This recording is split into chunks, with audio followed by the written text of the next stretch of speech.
times that the cruise originated. Just getting out of junior high, you thought you made it.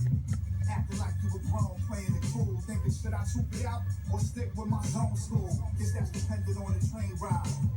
Where should I go? Peace. And we're back with Hip Hop Vinyl Reviews, episode 6. And I've been looking forward to this one. This is Masta Ace, The Falling Season. Beautiful. Yeah, man. I mean, this is a great vinyl to talk about, especially with the conversation and the way that it's been shaping up ever since I did a review on that Kendrick Lamar Untitled Unmastered LP that I returned back to the store. Masta Ace's new album is fantastic. Does he sound like a 50-year-old man rapping? Absolutely. But does he sound like a 50-year-old man who's kicking ass and taking names? Absolutely. This guy says what's on his mind and what's in his heart. His production by Kick Drum is not the best production I've ever heard on a Masta Ace album, but it's not bad, and Masta Ace carries it throughout the whole thing. It's mostly sample-based, it's boom bap, it's very sparse. Some places, to me, a little boring, but that doesn't stop this album from being at least an A, an A-A. And Masta Ace's whole catalog, for anybody who's a fan of Masta Ace, knows it's filled with masterpieces. And his name, unlike Kendrick Lamar and some others like Biggie, is never brought up with the top 5 or top 10 of all time, and I think that's fucking ridiculous. Because Masta Ace was right up there in the symphony with Big Daddy Kane and Cool G Rap and Biz Markie and everybody else, Marley Marl, and he was rapping back then. And then in 1990, he had his debut, Take a Look Around, which was a great album, thoughtful. Think about, go and listen to tracks like Other Side of Town. Not just Me and the Biz. Don't stop there in Music Man. I want you to listen to Other Side of Town or some of the other flavors that he had on that album. Fantastic sampling by Marley Marl. Great feel, warm feeling throughout the whole album. And Masta Ace strikes you as a responsible writer, somebody who wants to guide his listeners in the right direction and knows that he's got kids listening to him. I was one of them. He came back years later, and his career is so expansive, it's almost 30 years long. But at the same time, when you look at his major album releases, and I'm not talking about the releases he did with Doom or the releases that he did with others, like EMC or these things are on the side. I'm talking about strictly Masta Ace albums. I believe he's got 5 of them, and it started with, of course, the Take a Look Around. He followed it up in 95 with the Masta Ace Incorporated, and he's got the Born to Roll single, and that was obviously one of his most commercially successful albums. I remember it, and it sounded commercial compared to the first album. Then he took another breather, and he hints at what was going on during that time, during some of his albums. But he took a breather, and then he came back in 2001 and fucking fucked everybody's head up with Disposable Arts. Oh, snap, I got a little electricity problem going on there. He fucked everybody's head up with Disposable Arts. It was an instant classic, fantastic album, top to bottom. And, since after Take a Look Around, he's always had this skit, cinematic feel to his albums where he's got skits, he's got intros. He makes it seem like he's painting a larger picture or, almost directing a film through an audio film through his albums. And other artists have done it before, but Masta Ace has done it consistently, even on some of the albums he's done collaborating, like with Ed O.G. To me, one of the best examples of that was the first one, or the first prominent one, because he did some on the INC album.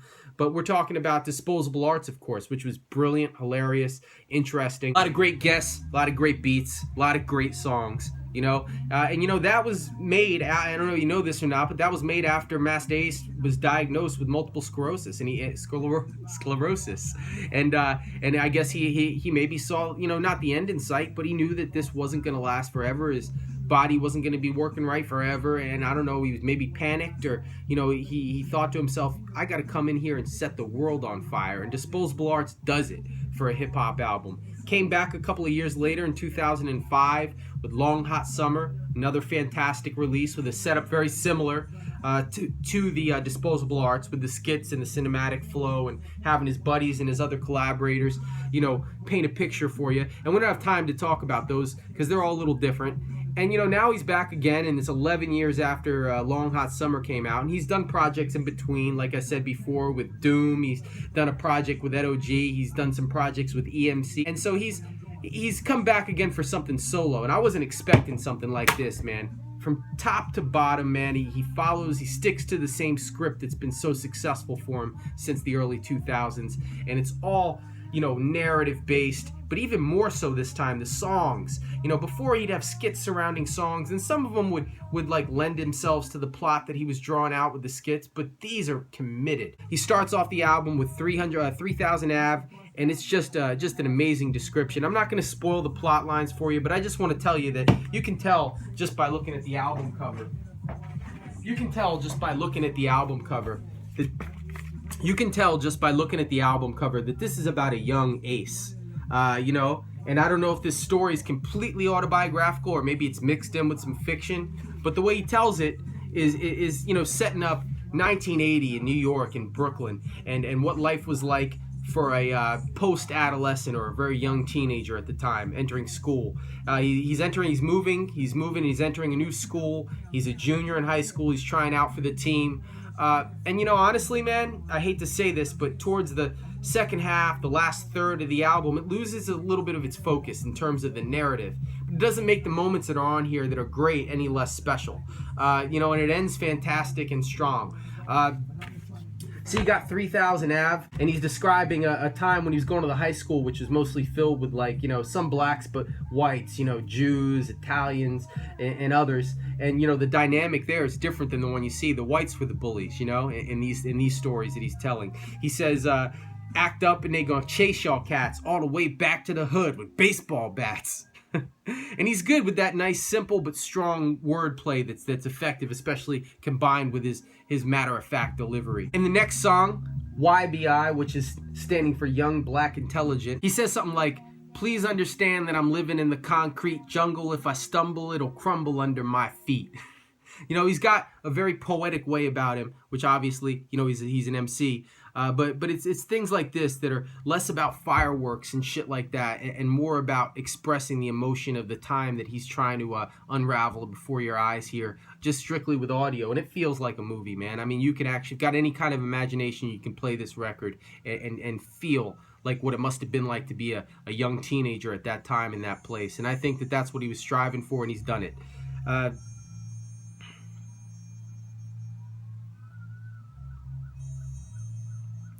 Later on in the album, songs like Bus Driver, he talks about being a kid and kind of like sharing a glance with another older dude on the bus, and he's seeing a chick that's obviously an addict of some kind. He says something like, "That lady's got a habit. 6 months pregnant with her third, whatever's in her blood, that baby's gonna have it."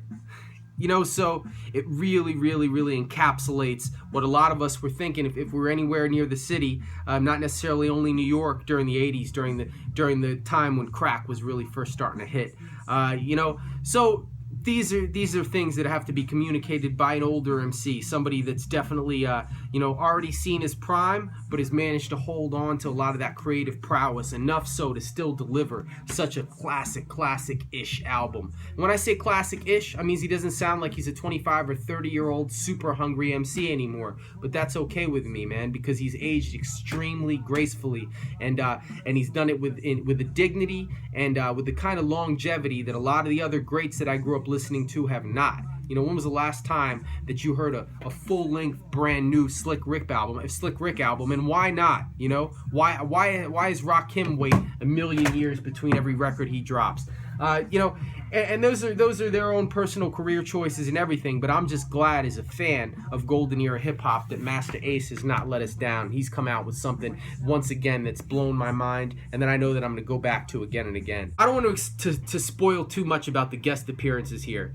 Because there's a lot of the same usual suspects that you'd normally see, like on a Masta Ace album in the most recent years. Like, okay, you got Wordsworth, Strickland, of course, but then you got the world famous Supreme Team. I don't know which one of them was delivering the hook on Total Recall track 20, but if you know anything about the world famous Supreme Team, then dude, Buffalo Girl, the whole Malcolm McLaren thing.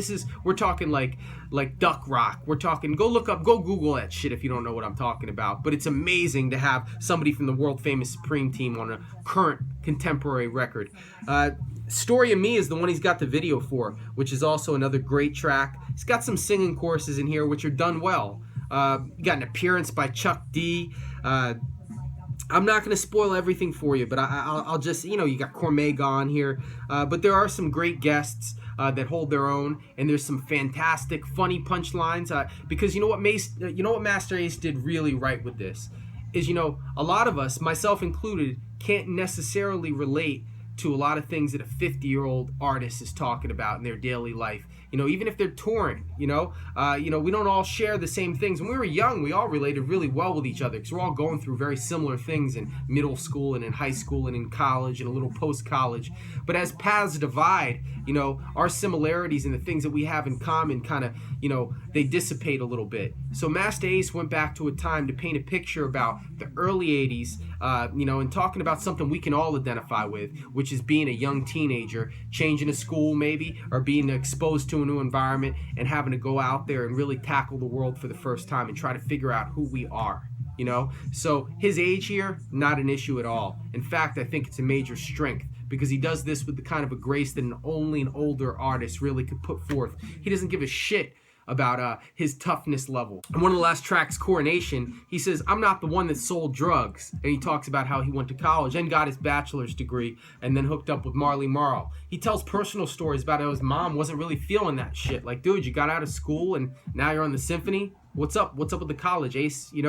And these are all the kind of things that people that are interested in maybe some more of the broader spectrum of Masta Ace as a person, and what his life was like and what the experience of being an artist all these years was like, can really enjoy listening to. I'm not going to say too much more about this, but that you'd be a damn fool if you were a hip-hop head and you didn't buy this record this year. This is amazing. For 2016, this is as good as it's going to get for golden era artists. It's good as it's got, in my opinion. If you haven't seen anything, if you've seen something that's been really spectacular done by one of the all-time greats like Masta Ace and I didn't pick up on it, please let me know. But yeah, definitely add this on. Comments below, and please, like I always say, I just received another surprise record in the mail today. I'm not going to reveal it until one of the next episodes, but yeah, send me your vinyl LPs. If they're not your vinyl LPs, you as an artist, you don't tell me, hey, I'd really like it if you checked out this person. I already got burned on the Kendrick Lamar thing, man. You send me the vinyl and I'll do a review for it, So if you got some artist that you really think is spectacular that I haven't been talking about or I haven't heard of, and you'd like to see a thorough review done, loveblog@gmail.com. That's LOVBLOG@gmail.com. Keep buying records, y'all. Peace.